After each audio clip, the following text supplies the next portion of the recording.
No se debe dar ni un paso atrás en el combate contra el robo de combustible. El gobierno de México tiene el compromiso de combatir un delito que afecta a todos los mexicanos. Sabemos que estas acciones te están causando molestias, pero solo serán temporales. El beneficio será permanente.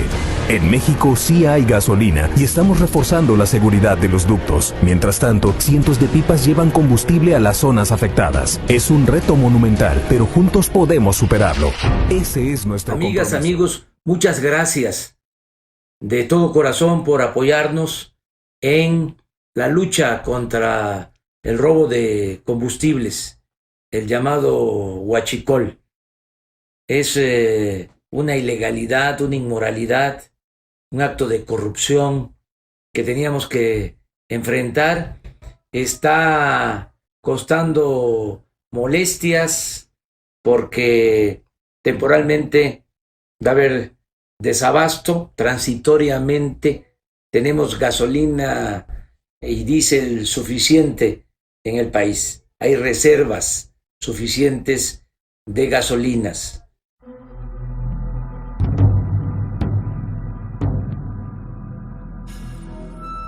Desde que fue expropiado el petróleo a las compañías estadounidenses y británicas en 1938, se dijo que los recursos que éste generara serían de todos los mexicanos.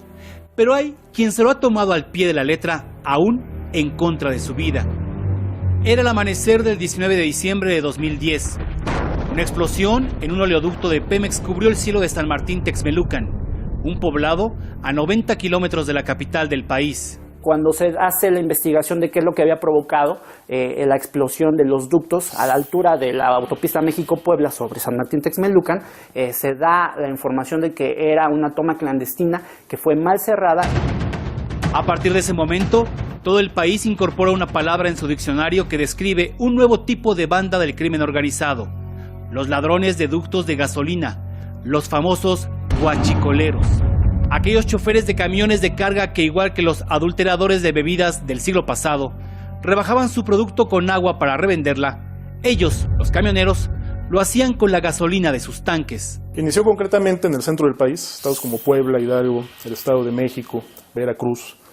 Inicia porque los transportistas, para tener un margen de ganancia, pues adulteraban la gasolina que compraban, vendían la gasolina buena, la vendían en mercados negros, y este proceso hasta el día de hoy sigue presente. 5 años después de la tragedia de Texmelucan, se descubre que no es un asunto aislado y, lo más grave, la autoridad está involucrada. En junio de 2015, cuando es detenido por elementos del ejército mexicano, el entonces director de la Policía Estatal, Marco Antonio Estrada.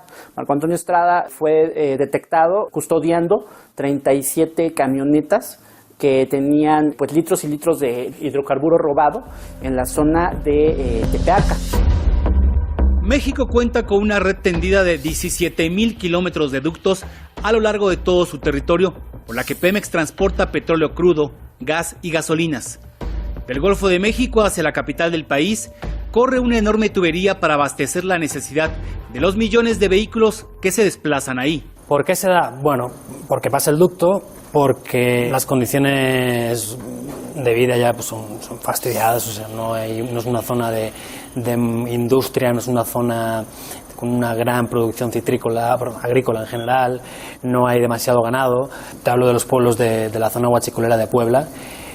El huachicol se convirtió de repente en una opción que generó riqueza para toda la comunidad. Si estamos hablando de poblaciones como Palmar de Bravo, que han vivido toda su vida de la siembra de hortaliza, y en una semana tú te ganas 500 pesos lavando zanahorias, que llegue un huachicolero y te diga solamente a ti, un muchacho, por ejemplo, de 14 años de edad, que te va a dar 500 pesos por conducir una camioneta que lleva huachicol en una noche, o 5,000 pesos, por ejemplo, en una semana, ¿no? Pueden tener negocios que en un día se ganan lo de una semana. Entonces, todas las poblaciones de esta zona del Triángulo Rojo fueron beneficiadas o están siendo beneficiadas económicamente. Hay un apoyo total cuando hay incluso enfrentamientos entre el ejército y los huachicoleros. Las poblaciones terminan estando del lado de los huachicoleros.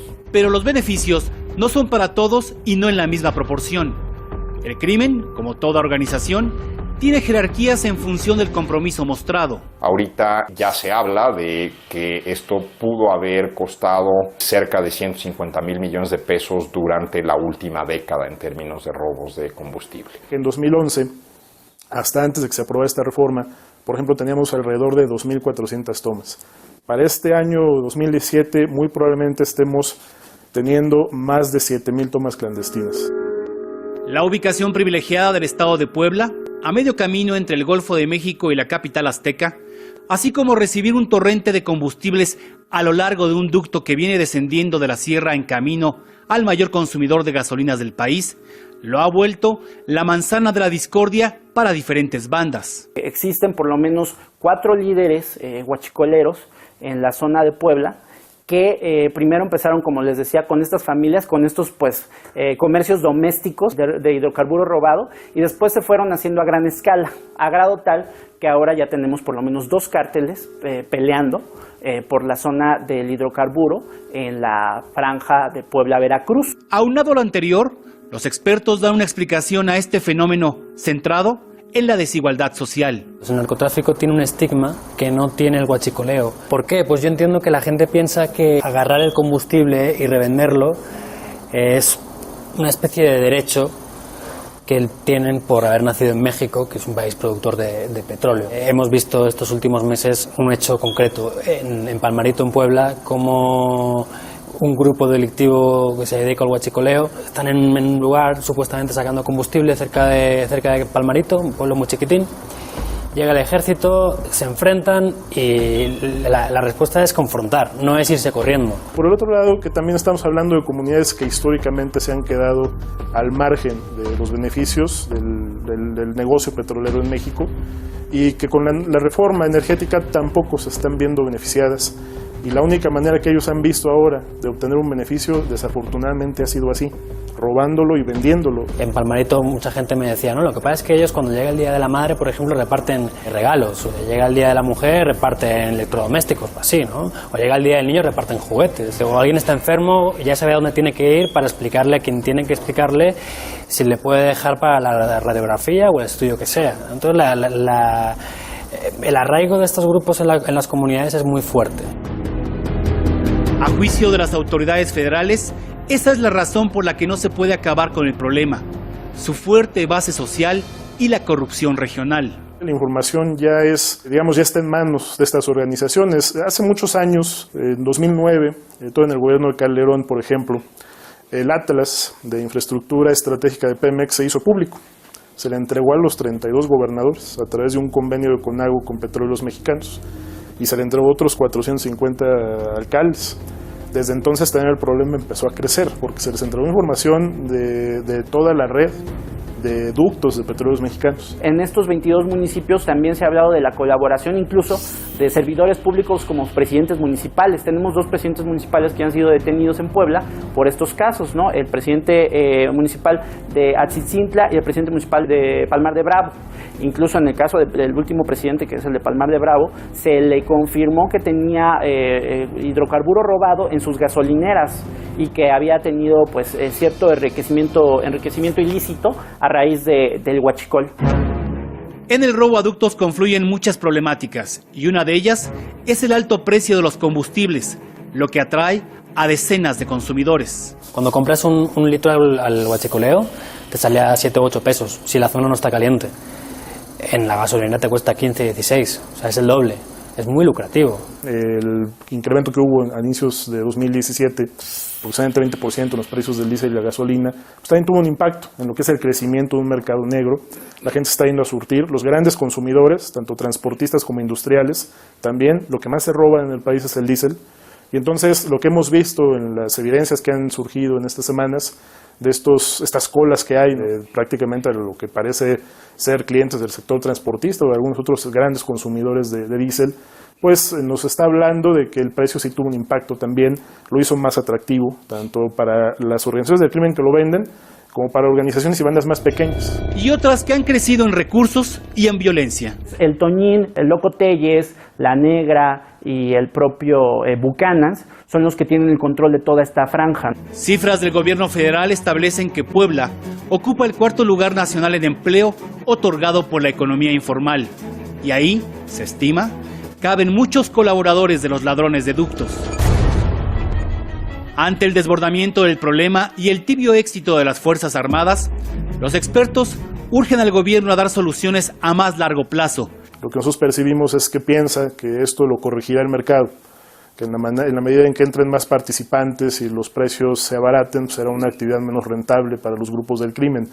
Pero dos cosas, no vemos ni que los precios vayan a disminuir, ni mucho menos que el crimen organizado deje este negocio o pierda interés en él, mucho menos con el proceso de apertura que está por venir, ¿no? La respuesta armada tiene que existir en un primer momento, cuando el problema sale de control. Entiendo que es una buena idea llevar al ejército o a la marina o a la Policía Federal, que mejor esté preparada para la situación. Sirve, funciona, es una opción que vale para 2-3 semanas, a medio plazo en todo caso, pero que a largo plazo no funciona. Hemos visto con el narco cómo no funciona, han detenido a cabecillas en todas partes, ya tenemos miles de grupos que respetan o no las siglas de las que provenían. Lo que va a arreglar este problema es mejores reglas para el control de la delincuencia, especialmente a nivel de estados y municipios. Los gobernadores tienen mucha responsabilidad en este tema, en mi particular punto de vista. Ellos son quienes deben garantizar que se respete la Constitución Nacional en sus regiones, ellos son los que tienen que garantizar el orden público y que no haya estas actividades de delincuencia. De no hacerlo, no solo los estados del centro del país, sino todo México, puede irse literalmente paralizando porque el motor de la economía está en manos de los ladrones de gasolina.